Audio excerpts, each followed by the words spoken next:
The prairie is home to a lot of animals, and some look a lot alike. Let's go back to Taylor to learn how to tell them apart. So there are two types of deer that we commonly find here in southern Alberta, mule deer and white-tailed deer. Let's take a look. So how can you tell the difference between the two kinds of deer? So there's three things you want to look for. Their ears, their antlers, and their backsides. So mule deer have really big ears, kind of like a donkey. That's why they're called mule deer. Mule deer have a white spot on their butt with a white tail with a black tip.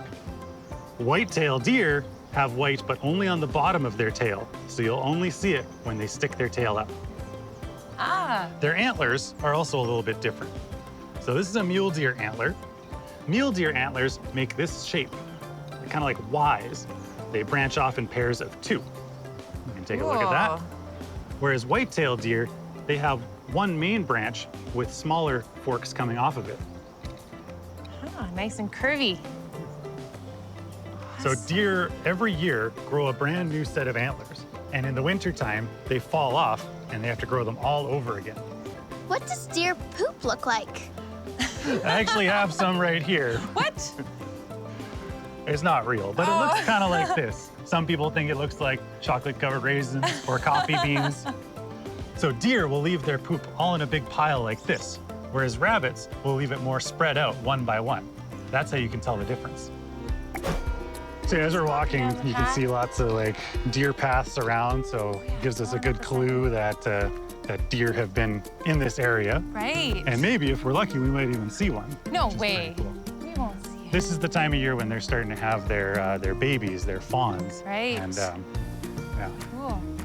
And oh, hold on. Right there. So right there Gosh, do you see is a fawn. Can you see it hiding in the grass there? what? It's just a newborn, and don't worry, this is normal. The mothers will leave them behind for the day as they go out and find food. So we don't have to worry about it. It's actually safer for it to be here. When the mother leaves it, she cleans it off so it has no scent, and its spots can help it camouflage so that predators can't find it. It's always best to leave it behind, because if you move it, the mom won't know where to find it again. Cool. Look at all the little spots on them. It's pretty cute. Wow. Oh dear, there's a lot to learn about deer. Let's see what we learned. How can you tell mule deer and white-tailed deer apart? A, compare their ears, antlers, and backsides. B, compare their homes and eating habits. Or C, compare what books they like to read. The answer is A, silly. Their ears, antlers, and backsides are all a little different. What does deer poop look like? A, chocolate-covered raisins. B, sticks. Or C, rocks. The answer is A, chocolate-covered raisins. But don't eat them. If you see a fawn in the forest, what should you do? A, pick it up and take it home. B, leave it alone. Or C, ask it to play.